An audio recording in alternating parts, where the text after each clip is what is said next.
Hello friends, welcome back to my YouTube channel the Vani classes. HP TET preparation series में आज मैं आपके लिए लेकर आई हूँ बायोलॉजी सेक्शन, जिसमें हम एनसीईआरटी 11th क्लास के एमसीक्यूज़ डिस्कस करेंगे और कल हम 12th क्लास के एमसीक्यूज़ डिस्कस करेंगे। ओके, ताकि आपके लिए हेल्पफुल रहे ये सारी वीडियोस, आपका जो सिलेबस है वो कवर हो जाए, कुछ जो इंपॉर्टेंट क्वेश्चंस हैं वो आपके कवर हो जाएं। ओके, तो पहला क्वेश्चन है इस वीडियो का हमारा, a reaction that takes place in laboratory rather than living body is called। ऐसा रिएक्शन जो कहाँ पर हो रहा है, लेबोरेटरी में हो रहा है, लिविंग बॉडी में नहीं हो रहा है, उसको हम क्या कहेंगे? In situ, in vitro, instant, none of these. Okay, तो ऐसा रिएक्शन या फिर ऐसा प्रोसेस जो लैब में हो रहा है उसको हम कहते हैं इन विट्रो। क्या कहते हैं हम? In vitro. Okay, for example जो इन विट्रो फर्टिलाइजेशन होती है, आईवीएफ जिसको हम कहते हैं, जिसमें जो फर्टिलाइजेशन होती है वो लेबोरेटरी में होती है सर्टन कंडीशंस में। ठीक है, जिससे टेस्ट ट्यूब बेबी भी हम डेवलप करते हैं। ठीक है, टेस्ट ट्यूब बेबी। ओके, तो जो टेस्ट ट्यूब बेबी है वो भी आईवीएफ से ही डेवलप होता है, जो लेबोरेटरी है वहीं पर ही फर्टिलाइजेशन होती है। ओके, तो वो हो गया इन विट्रो। और इन विट्रो का ऑपोजिट, यानी कि जब कोई भी प्रोसेस है वो लिविंग बॉडी में हम करवा रहे हैं उसको हम कहते हैं इन वीवो। ठीक है, इन विट्रो का ऑपोजिट हो गया in vivo, within the body. Next question, cell wall in fungi is made up of. जो फंगी की सेल वॉल होती है वो किसकी बनी होती है? काइटिन की, सेल्यूलोज की, अमीनो एसिड्स की या फिर प्रोटीन्स की? फंगी की सेल वॉल बनी होती है काइटिन की। ठीक है, किसकी? काइटिन की बनी होती है, बहुत बार क्वेश्चन पूछा गया। ओके, और जो सेल्यूलोज की सेल वॉल होती है वो किस में होती है? प्लांट्स में। ठीक है, प्लांट्स में होती है सेल्यूलोज की सेल वॉल। चलिए अगला प्रश्न, viruses that infect bacterium are called. ऐसे वायरस जो किसे इन्फेक्ट करते हैं? बैक्टीरिया को इन्फेक्ट करते हैं, उन्हें क्या कहा जाता है? बैक्टीरियोफेज है, वायरल बैक्टीरिया है, बैक्टीरियोकैस्पिड है या फिर बैक्टीरियोमाइसिन है। ठीक है, तो इस तरह के वायरसेस को कहा जाता है बैक्टीरियोफेजेस। ऐसे वायरस जो बैक्टीरिया को इन्फेक्ट करते हैं उन्हें कहा जाता है बैक्टीरियोफेजेस। ओके, अगला प्रश्न, cats and lion belong to the family called. Cats और लायन किस फैमिली को बिलोंग करते हैं? उस फैमिली को क्या कहा जाता है? फेलिडे, कैनिडे, पैंथेरा या फिर मैमेलिया। ओके, तो कैट्स एंड लायन जो है ना ये बिलोंग करते हैं फेलिडे फैमिली को। ठीक है, कौन सी फैमिली को? फेलिडे फैमिली को। ठीक है, कैट्स, लायन और लेपर्ड ये सारे इस ही फैमिली को बिलोंग करते हैं। जबकि जो कैनिडे है, ठीक है, ये फैमिली है किसकी? वॉल्व्स की। वॉल्व्स की फैमिली है ये, डॉग्स भी इसी के अंडर आते हैं। और पैंथेरा क्या है? पैंथेरा एक जीनस है। पैंथेरा क्या है? जीनस है, जैसे पैंथेरा लियो है, पैंथेरा टिग्रिस है। ओके, तो पैंथेरा जीनस है। और मैमेलिया क्या है? मैमेलिया तो एक क्लास है। ठीक है, जिसमें सारे ब्लड फीडिंग एनिमल्स आते हैं, डॉग्स हो गए, कैट्स हो गए और ह्यूमन बींग्स हो गए, ये सारे आते हैं मैमेलिया के अंडर। तो इस क्वेश्चन का राइट आंसर हो गया हमारा Felidae. Okay, binomial nomenclature is given by. Binomial nomenclature किसने दिया? ठीक है, 11th क्लास के फर्स्ट चैप्टर में ही हम पढ़ते हैं बायनोमियल नोमेनक्लेचर के बारे में। Carl's Linnaeus, Charles Darwin, Henry Cavendish या फिर James Chadwick. Okay, binomial nomenclature दिया है कार्ल लिनियस ने। किसने दिया है? कार्ल लिनियस ने दिया है binomial nomenclature. Okay, scientific name of lion. Lion का साइंटिफिक नेम क्या है? Panthera leo, Panthera tigris, Panthera lion, Panthera leo. Okay, अगर हमने बायनोमियल नोमेनक्लेचर पढ़ा है तो हमें रूल्स पता होने चाहिए। ठीक है, कि जो साइंटिफिक नेम है उसको हम कैसे लिखते हैं? फर्स्ट जो जीनस है उसका फर्स्ट लेटर बड़ा आता है और जो स्पीशीज़ है उसका फर्स्ट लेटर स्मॉल आता है। ठीक है, तो अगर आप क्लियरली यहाँ पे देख पाएंगे तो पैंथेरा लियो साइंटिफिक नेम होता है लायन का। ठीक है, दो ए में भी पैंथेरा लियो है, डी में पैंथेरा लियो है, बट रूल्स के according Panthera leo D option वाला सही होगा, क्योंकि जो स्पीशीज़ का नाम है वो फर्स्ट लेटर स्मॉल में आता है। ठीक है, कैपिटल में नहीं आता है, तो ये रूल्स फॉलो करता है हमारा ऑप्शन डी। तो पैंथेरा लियो सही आंसर होगा ऑप्शन डी वाला। ठीक है, एंड जो पैंथेरा टिग्रिस है ना ये साइंटिफिक नेम होता है, यहाँ पर भी टिग्रिस में स्मॉल टी आएगा।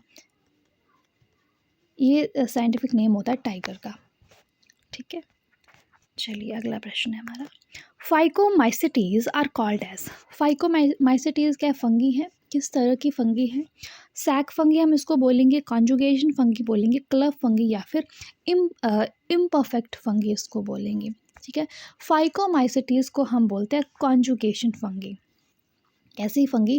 कॉन्जुगेशन फंगी, क्योंकि जो फाइकोमाइसिटीज़ है ये डिसिमिलर गैमीट्स से रिप्रोड्यूस होती है, यानी कि इनके जो गैमीट्स होते हैं वो सेम नहीं होता है, डिसिमिलर होते हैं। ठीक है, इसलिए उसको कॉन्जुगेशन फंगी का नाम दिया गया है फाइकोमाइसिटीज़ को। Okay, movement in paramecium is due to. Paramecium क्या है? एक यूनिसेलुलर ऑर्गेनिज्म है। क्या है? एक यूनिसेलुलर ऑर्गेनिज्म है। और पैरामीशियम में जो मूवमेंट है वो किसकी हेल्प से होगी? ठीक है, गलेट, फोटो रिसेप्टर्स, सीलिया या फिर रेडिएटिंग कैनाल्स, या फिर आप सूडोपोडिया भी ऑप्शन में ले लो और फ्लैजेला ऑप्शन में ले लो। ठीक है, ऑप्शन कोई भी हो सकता है। तो पैरामीशियम में जो मूवमेंट होती है, ठीक है, तो पैरामीशियम में जो मूवमेंट होती है वो होती है सीलियाज के थ्रू। ठीक है, सीलियाज के थ्रू पूरी बॉडी के उसके इर्द गिर्द सीलियाज प्रेजेंट होते हैं जिससे वो मूवमेंट करता है। ठीक है, नेक्स्ट प्रश्न है हमारा, sleeping sickness is due to. Sleeping sickness क्या है? एक तरह की डिजीज़ है। ठीक है, कौन कॉज करता है? कॉजेटिव ऑर्गेनिज्म क्या है इसका? ट्रिपैनोसोमा, एंटामीवा हिस्टोलिटिका, नॉक्चुलिका या फिर गोल्डन एल्गी। ठीक है, स्लीपिंग सिकनेस क्या है? एक तरह की डिजीज़ है जो कॉज करता है ट्रिपैनोसोमा। ट्रिपैनोसोमा की बहुत सारी स्पीशीज़ हैं, जैसे एक स्पीशीज़ हम लिख लेते हैं यहाँ पे, ट्रिपैनोसोमा गैम्बियंस। ठीक है, ट्रिपैनोसोमा गैम्बियंस ये भी एक स्पीशीज़ है ट्रिपैनोसोमा की जो स्लीपिंग सिकनेस कोज करती है। ठीक है, और जो ट्रिपैनोसोमा है ये क्या है? एक प्रोटोजोआ है। ठीक है, तो ऐसे भी आपसे पूछ लिया जा सकता है ट्रिपैनोसोमा क्या है, प्रोटोजोआ है या फिर वायरस है, बैक्टीरिया है, क्या है? तो ट्रिपैनोसोमा क्या है? एक प्रोटोजोआ है और ये स्लीपिंग सिकनेस कोज करता है। और इसके जो सिम्टम्स हैं वो क्या होते हैं? मसल्स और जो जॉइंट्स होते हैं ना उनमें दर्द होती है। ठीक है, ये कॉज होता है, ये सिम्टम होता है स्लीपिंग सिकनेस का। ठीक, अगला प्रश्न है हमारा, which of the following are first evolved plants with vascular tissue. सबसे पहले कौन से प्लांट्स हैं जो वेस्कुलर टिश्यूज़ के साथ इवॉल्व हुए हैं? अब वेस्कुलर टिश्यूज़ क्या है हमारे? ठीक है, प्लांट्स में वेस्कुलर टिश्यूज़ क्या होते हैं? जाइलम हो गया हमारा और फ्लोएम हो गया। ठीक है, तो टेरिडोफाइट्स हैं, ब्रायोफाइट्स हैं, थैलोफाइट्स हैं, फिर क्रिप्टोगैम्स हैं। ओके, तो first evolved plants with vascular tissues are pteridophytes. ठीक है, क्योंकि इनमें क्या होता है? हमारे जाइलम और फ्लोएम होते हैं। चलिए अगला प्रश्न है हमारा, choanocytes are also called as. जो क्वेनोसाइट्स होते हैं उन्हें हम क्या कहते हैं? Flagellated cells, collar cells, amoeboid cells या फिर एपिडर्मल सेल्स कहा जाता है। तो जो हमारे क्वेनोसाइट्स होते हैं उनको हम कहते हैं कॉलर सेल्स। क्या कहते हैं? Collar cells. ओके, और क्वेनोसाइट्स क्या काम करते हैं? ये फिल्टर फीडिंग में हेल्प करते हैं, यानी कि जो भी फूड है पानी में प्रेजेंट है, ठीक है, पानी में रहते ही, तो जो भी फूड पानी में प्रेजेंट है उसको फिल्टर करके फीडिंग का काम करते हैं जो क्वेनोसाइट्स होते हैं वो। ठीक है, अगला क्वेश्चन हमारा, the property of not having separate sexes in an organism is called as। ठीक है, किसी भी ऑर्गेनिज्म में जो सेक्सेस हैं वो सेपरेट नहीं है, यानी कि एक ही ऑर्गेनिज्म है, मेल भी उसी में है और फीमेल भी उसी में है। ठीक है, तो इस प्रॉपर्टी को हम क्या कहते हैं? Hermaphrodite, oogamous, homogamous, heterogamous. ठीक है, इस कंडीशन को हम कहते हैं हर्मेफ्रोडाइट। क्या कहते हैं हम इसको? हर्मेफ्रोडाइट, यानी कि एक ही ऑर्गेनिज्म में दोनों सेक्सेस हैं, मेल एंड फीमेल दोनों हैं। ठीक है, और आप एक ऐसे ऑर्गेनिज्म का नाम बताओगे जो हर्मेफ्रोडाइट है। ठीक है, कमेंट करके बताना कि हर्मेफ्रोडाइट कौन सा ऑर्गेनिज्म है। ठीक है, हम हर्मेफ्रोडाइट और सामने आप उसका नाम लिखोगे। क्लियर है? अगला प्रश्न है हमारा, आर्थ्रोपोड्स एक्सक्रीट थ्रू। आर्थ्रोपोड्स जो हैं वो उनका एक्सक्रीटरी ऑर्गन क्या होता है आर्थ्रोपोड्स का? ठीक है, ओके, और जो फाइलम आर्थ्रोपोडा है सबसे बड़ा फाइलम है, सबसे बड़ा फाइलम है आर्थ्रोपोडा, और आर्थ्रोपोडा में क्लास इंसेक्टा भी है, वो सबसे बड़ी क्लास है। ठीक, ओके, आर्थ्रोपोडा मालफिजियन टिब्यूल्स हैं, पोर्स हैं, नेफ्रीडिया या फिर किडनीज हैं आर्थ्रोपोडा का एक्सक्रीटरी ऑर्गन। ठीक, अब आर्थ्रोपोडा से बिलोंग करते हमारे इंसेक्ट्स हैं, जैसे हमारा कॉकरोच है, तो उसकी एक्सक्रीटरी ऑर्गन क्या है? मालफिजियन ट्यूब्यूल जो होते हैं वो एक्सक्रीटरी ऑर्गन्स हैं इनमें से आर्थ्रोपोड्स का। ठीक है, और आर्थ्रोपोडा का क्या मतलब होता है? आर्थ्रोपोडा मतलब कि जॉइंटेड अपेंडेजेस, ऐसे ऑर्गेनिज्म जिनके जो अपेंडेजेस होते हैं वो जॉइंटेड होते हैं, तो वही बिलोंग करते हैं आर्थ्रोपोडा को। ओके, नेक्स्ट क्वेश्चन है हमारा, a scar on seed coat through which seed is attached to the fruit is called. जो सीड कोट होता है उस पे एक छोटा सा स्कार प्रेजेंट होता है, ठीक है, जिसके थ्रू जो सीड है वो फ्रूट के साथ अटैच होता है, उसे क्या कहते हैं? कॉटिलिडन कहेंगे, सीड कोट कहेंगे, हाइलम कहेंगे, या फिर इसको हम माइक्रोपाइल कहेंगे। तो इसको कहते हैं हम हाइलम। ठीक है, क्या कहते हैं? हाइलम। यहाँ पर मैं आपके लिए एक डायग्राम अटैच कर दूंगी तो आप देख सकते हैं कि हाइलम कहाँ है। Okay, what are earthworms commonly called as. जो अर्थवॉर्म्स होते हैं, हमारे केंचुए होते हैं, उनको हम क्या कहते हैं? Friends of farmers, soil of farmers, enemies of farmers, या फिर गोड्स फॉर द फार्मर्स। ठीक है, बहुत इजी क्वेश्चन है। अर्थवॉर्म्स को क्या कहा जाता है? Friends of farmer. ठीक है, क्या कहा जाता है? फ्रेंड्स ऑफ फार्मर्स कहा जाता है, क्योंकि ये वर्मी कंपोस्टिंग में भी हेल्प करते हैं, सॉइल को बेटर बनाते हैं ये खेती बाड़ी करने के लिए। ठीक है, तो इसीलिए इनको क्या कहा जाता है? अर्थवॉर्म्स को फ्रेंड्स ऑफ फार्मर कहा जाता है। और आपका अर्थवॉर्म जो है उसका आपको साइंटिफिक नेम भी पूछ लिया जा सकता है, तो अर्थवॉर्म्स का साइंटिफिक नेम है पेरिथीमा पोस्थ्यूमा। ठीक है, पेरिथीमा पोस्थ्यूमा। चलिए अगला प्रश्न है हमारा, how many chambers are present in the heart of cockroach. Cockroach हमारा आर्थ्रोपोडा है, पीछे हमने पढ़ा इसके एक्सक्रीटरी ऑर्गन्स क्या है? मालफिजियन ट्यूब्यूल्स है। क्लियर है। अब इसके हार्ट में कितने चैम्बर्स होते हैं? क्वेश्चन पूछा गया है पहले भी। 12, 10, 16, 13। तो कॉकरोच के हार्ट में होते हैं 13 चैम्बर्स। कितने चैम्बर्स? 13 चैम्बर्स। ठीक है, और कॉकरोच का साइंटिफिक नेम भी देख लेते हैं, क्योंकि आपकी 11th की बुक में कॉकरोच का साइंटिफिक नेम भी है और इसका भी है, अर्थवर्म का भी है। तो कॉकरोच का साइंटिफिक नेम है पेरीप्लांटा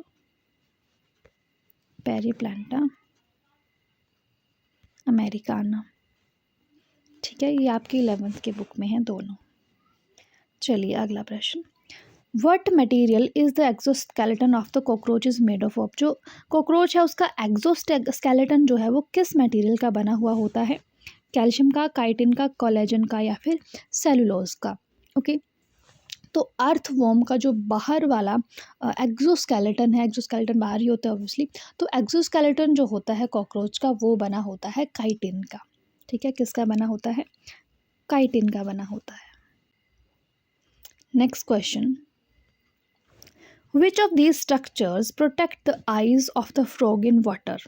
ठीक है, फ्रॉग भी आपके सिलेबस में है 11th की, तो इनमें से कौन सा स्ट्रक्चर है जो फ्रॉग की आईज को पानी से बचाता है? ठीक है, तो फ्रॉग का पहले साइंटिफिक नेम देख लेते हैं, राना टिग्रीना। ओके, तो निक्टेटिंग मेम्ब्रेन है, टिम्पैनम है, ब्लैडर्स कैनाल है, या फिर क्लोएका है। तो ऐसा स्ट्रक्चर जो फ्रॉग की आइज़ को पानी में बचाता है, प्रोटेक्ट करके रखता है, वो होती है उनकी निक्टेटिंग मेम्ब्रेन। कौन सी मेम्ब्रेन? Nictitating membrane. ठीक है, और जो टिम्पैनम है वो ईयर है फ्रॉग का, it is the year of frog. ठीक है, और जो बाइडर कैनाल है ये क्या है? मेल रिप्रोडक्टिव सिस्टम का पार्ट है, फ्रॉग के मेल रिप्रोडक्टिव सिस्टम का पार्ट है। और क्लोएका क्या है? Cloaca is the excretory organ of the frog. Clear है। Next question, which of these scientist formulated cell theory. Cell theory किन साइंटिस्ट ने दी थी?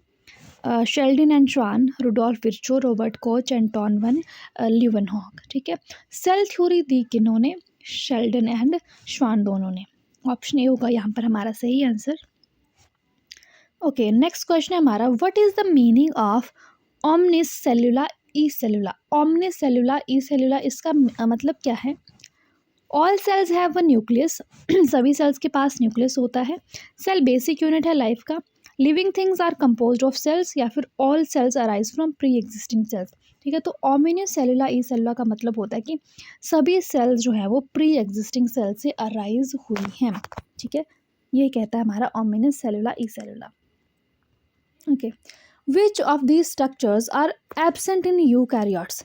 इनमें से कौन सा स्ट्रक्चर ऐसा जो यूकैरियोट्स में एब्सेंट होता है? अगर हम ह्यूमन बींग्स की बात करें तो हम भी यूकैरियोट्स हैं, तो हमें इनमें से कौन सा स्ट्रक्चर एब्सेंट होगा? Okay, organise nucleus, membrane bound organelles, mesosome या फिर न्यूक्लियर एनवर। तो न्यूक्लियस भी हमें होता है, मेम्ब्रेन बाउंड ऑर्गेनेलिज भी होंगे, न्यूक्लियर एनवल्व भी होता है, बट जो मीजोजोम है वो एब्सेंट होता है यूकैरियोट्स में, ये प्रेजेंट होगा प्रोकैरियोट्स में ही। Okay, which of these structures connect the cytoplasm of adjacent plant cells? ठीक है, इनमें से कौन सा स्ट्रक्चर है जो दो प्लांट सेल्स के साइटोप्लाज्म को कनेक्ट करता है? ठीक है, जैसे हमारी दो सेल्स है तो इनके साइटोप्लाज्म को क्या कनेक्ट करता है, उसे हम क्या कहते हैं? Trichome, vacuole, middle lamella, plasmodesmata. तो इस स्ट्रक्चर को हम कहते हैं प्लाज्मोडेस्मेटा, जो दो सेल्स के साइटोप्लाज्म को कनेक्ट करता है। Okay, sucrose is also called as, sucrose क्या है? शुगर है, कार्बोहाइड्रेट है, ठीक है। जो सुक्रोज है वो किस तरह की शुगर है, इसको हम क्या कहते हैं? Invert sugar, dextrose, levulose, milk sugar, ठीक है। सुक्रोज को कहा जाता है इनवर्ट शुगर, इनवर्ट शुगर, और लैक्टोज को कहा जाता है मिल्क शुगर, जो लास्ट ऑप्शन है, ठीक है। Okay, proteins are polymers of amino acids that are connected by. Proteins क्या हैं? अमीनो एसिड के पॉलीमर्स हैं, ठीक है। और ये किन बॉन्ड्स से, किस तरह के लिंकेज से कनेक्टेड होते हैं अमीनो एसिड्स? पेप्टाइड लिंकेज से, ग्लाइकोसिडिक लिंकेज से, फोस्फोडाइएस्टर लिंकेज या फिर वान डेर वाल लिंकेज से, ठीक है। तो प्रोटीन्स जो हैं वो पॉलीमर्स हैं अमीनो एसिड के, और ये कनेक्टेड होते हैं पेप्टाइड लिंकेज से, पेप्टाइड लिंकेज से। विच protein is most abundant in animal world? पहले भी पूछा गया है, कौन सी प्रोटीन ऐसी है जो अबंडेंस में है एनिमल वर्ल्ड में? एक्टिन, कैराटिन, कोलेजन, हिस्टोन, ठीक है। तो ये है हमारी collagen protein, collagen protein. Which of these is the correct order of events in cell cycle? Cell cycle जो है हमारा पूरा सेल साइकिल चलता है, तो करेक्ट ऑर्डर क्या है इवेंट्स का? ठीक है, मैं डायरेक्ट आंसर ही बताऊंगी आपको, G1S G2M, ठीक है, G1S G2 और M फेज, ठीक है। ये करेक्ट ऑर्डर होता है सेल साइकिल का। Okay, during S phase of the cell cycle the amount of DNA, अभी हमने पीछे सेल साइकिल में पढ़ा कि कौन कौन से फेज होते हैं, G1S G2 और M, तो यहाँ पर एस फेज़ की बात हो रही है। अब ये जो एस फेज़ है इसमें जो DNA का अमाउंट है उसमें क्या चेंज आता है? ट्रिपल हो जाता है, सेम उतना ही रहता है, क्वाड्रुपल हो जाता है, या फिर डबल हो जाता है, ठीक है। तो जो एस फेज़ होता है ना सेल साइकिल का, उसमें DNA का अमाउंट डबल हो जाता है, ठीक है। अब डबल क्यों होगा? क्योंकि उसमें क्या होती है, DNA रेप्लिकेशन होती है, और DNA रेप्लिकेशन में क्या होता है, DNA की कॉपीज़ बनती है, तो जितना DNA होगा वो डबल हो जाएगा in S phase of cell cycle. Okay, during which stage of prophase 1 does synapsis occur? Prophase 1 के कौन से फेज़ में साइनेप्सिस होती है? ठीक है, प्रोफेज 1 के फेजेस कौन कौन से होते हैं? लैप्टोटीन, जाइगोटीन, पैकेटीन, डिप्लोटीन और डाइकाइनेसिस, ठीक है। ये प्रोफेज 1 के सारे स्टेजेस होते हैं। तो साइनेप्सिस जो प्रोसेस है वो किस स्टेज में होती है? पैकेटीन में, लैप्टोटीन में, डिप्लोटीन में या फिर जाइगोटीन में। ओके, साइनेप्सिस हमें देखने को मिलती है जाइगोटीन में, जो दूसरा वाला स्टेज होता है जाइगोटीन, उसमें हमें देखने को मिलती है साइनेप्सिस, ठीक। ओके, अगेन वहीं से क्वेश्चन है आपका मियोसिस से ही, crossing over takes place during, अब वही स्टेज फिर से लिख लेते हैं, लैप्टोटीन, जाइगोटीन, पैकेटीन, डिप्लोटीन और डाइकाइनेसिस, ठीक है। प्रोफेज 1 के स्टेजेस हैं मियोसिस 1 में। ओके, तो क्रॉसिंग ओवर कहाँ पर होती है? ठीक है, पैकेटीन में, जाइगोटीन में, लैप्टोटीन, डिप्लोटीन में क्रॉसिंग ओवर हमें देखने को मिलती है पैकेटीन स्टेज में। Okay, pachytene is the right answer. चलिए अगला प्रश्न, who is the father of plant physiology? Plant physiology का फादर, जनक किन्हें कहा जाता है? स्टीफन हेल्स, श्वेंडनर, मेल्विन कैल्विन या फिर लिपमैन को। ओके, प्लांट फिजियोलॉजी का फादर कहा जाता है स्टीफन हेल्स को, स्टीफन हेल्स को, ठीक है। और एक और भी साइंटिस्ट है, जूलियस वान सैच, ठीक है। इन्हें भी प्लांट फिजियोलॉजी का फादर कहा जाता है, इन दोनों को। तो ऑप्शन में इन दोनों में से अगर कोई भी एक आता है तो आपने उसको टिक करना है, ठीक। चलिए अगला प्रश्न, root system in a plant develops when. कोई भी प्लांट है उसका रूट सिस्टम कब डेवलप होगा? ए, जब कॉपर की डेफिशिएंसी होगी, वाटर एब्जॉर्प्शन बढ़ेगा, ऑक्सीजन की डेफिशिएंसी होगी, या फिर एब्सिसिक एसिड की डेफिशिएंसी होगी। ओके, तो रूट सिस्टम जो है ना प्लांट का, वो तभी काम करेगा जब पानी की जो एब्जॉर्प्शन है वो इंक्रीज होगी प्लांट में। ओके, तभी रूट सिस्टम डेवलप होगा। The method by which leaf pigments of any green plants can be separated is called as। वो मेथड जिसमें हम लीफ में जो पिगमेंट्स प्रेजेंट होते हैं उनको अलग कर पाए, ठीक है, उसे क्या कहा जाता है? कंडेंसेशन, सेंट्रीफ्यूगेशन, पेपर क्रोमेटोग्राफी या फिर डिस्टिलेशन, ठीक है। तो जिसे हम पिगमेंट्स को अलग करते हैं वो मेथड होता है पेपर क्रोमेटोग्राफी, ठीक है। इनमें से पेपर क्रोमेटोग्राफी से हम पिगमेंट्स को अलग कर सकते हैं, जैसे हमारा क्लोरोफिल ए है, बी है, कैरोटिनोइड्स हैं, इन सबको हम अलग कर सकते हैं। Glycolysis is also called as, glycolysis जो पाथवे है उसका दूसरा नाम क्या है? EMP, FMR, LMS या फिर OMS पाथवे, ठीक है। ग्लाइकोलिसिस को हम कहते हैं EMP पाथवे भी, ठीक है। EMP पाथवे, अब EMP पाथवे क्यों कहते हैं? क्योंकि 3 साइंटिस्ट्स हैं जिन्होंने इस पाथवे को दिया है। तो पहले का नाम है एम्बडन, दूसरा मेयरहॉफ और थर्ड वन इज परनास। एम्बेडन, मेयरहॉफ, परनास पाथवे कहा जाता है क्योंकि इन तीनों के नाम से लिया गया है EMP पाथवे, ठीक। Okay, in glycolysis 1 molecule of glucose is reduce to. जो ग्लाइकोलिसिस का प्रोसेस होता है उसमें ब्रेक डाउन होता है किसका? ग्लूकोज का, ठीक है। तो एक ग्लूकोज के मॉलिक्यूल के ब्रेक डाउन में हमें क्या मिलता है? फ्रक्टोज, पायरुवेट, फोस्फेट या फिर फोस्फोग्लिसरेट, ठीक है। तो जब ग्लाइकोलिसिस चलता है तब हमारे पास होता है एक ग्लूकोज का मॉलिक्यूल, ठीक है। पूरा ग्लाइकोलिसिस का प्रोसेस यहाँ पर चल रहा है, ठीक है। पूरा ग्लाइकोलिसिस का प्रोसेस चल रहा है और एंड प्रोडक्ट क्या है हमारे पास? एंड प्रोडक्ट होता है हमारे पास पायरुवेट, पायरुवेट या फिर पायरुविक एसिड। 2 मॉलिक्यूल्स होते हैं हमारे पास पायरुवेट के, ठीक है। जो ग्लूकोज है वो 6 कार्बन कंपाउंड और पायरुवेट जो होता है वो 3 कार्बन कंपाउंड है। तो ग्लूकोज जो है वो ब्रेक डाउन होकर 2 पायरुवेट में या फिर 2 पायरुविक एसिड में कन्वर्ट हो जाता है। तो pyruvate is the right answer. Okay, who discovered fermentation? Fermentation को डिस्कवर किसने किया? ये लिजैक, लुइस पाश्चर, केपलर या फिर अर्नस्ट हैकल ने। ओके, तो जो फर्मेंटेशन का प्रोसेस है हमें पता है एनारोबिक कंडीशंस में होता है जहाँ पर ऑक्सीजन प्रेजेंट नहीं होती है, ठीक। तो ये जो प्रोसेस है फर्मेंटेशन का ये दिया है किसने? लुइस पाश्चर ने, लुइस पाश्चर ने दिया है। विच of the following hormone is a stress hormone? इनमें से कौन सा हार्मोन है जिसको स्ट्रेस हार्मोन कहते हैं हम प्लांट्स में, ठीक है। ये जो ऑप्शंस है आपके ये सारे प्लांट ग्रोथ हार्मोन्स हैं, जैसे इथाइलिन है, एब्सिसिक एसिड है, ऑक्सिन है और जिब्रेलिक एसिड है। तो स्ट्रेस हार्मोन कहा जाता है एब्सिसिक एसिड को। किसे कहा जाता है?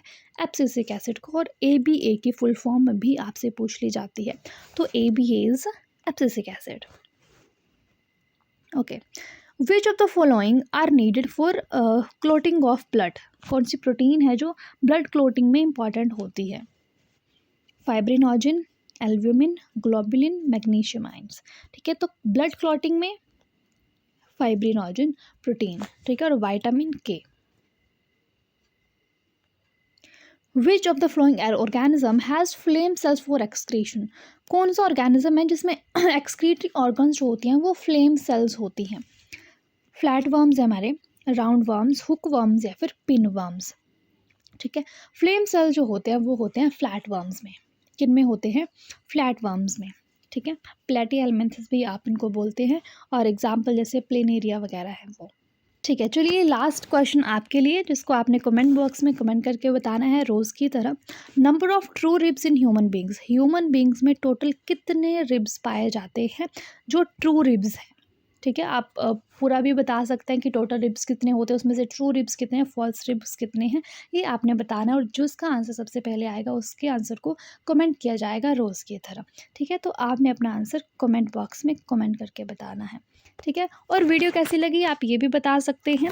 कल आपके लिए 10+2 के जो एनसीईआरटी के एमसीक्यूज़ हैं वो मैं आपके लिए लेकर आऊँगी। आई होप आपको वीडियोस अच्छी लग रही हूँ, हेल्पफुल लग रही हूँ। अगर ऐसा है तो प्लीज़ लाइक करना, सब्सक्राइब नहीं किया तो प्लीज़ डू सब्सक्राइब एंड अपने फ्रेंड्स के साथ भी ज़रूर शेयर करना। Thank you so much for watching. Bye bye, take care.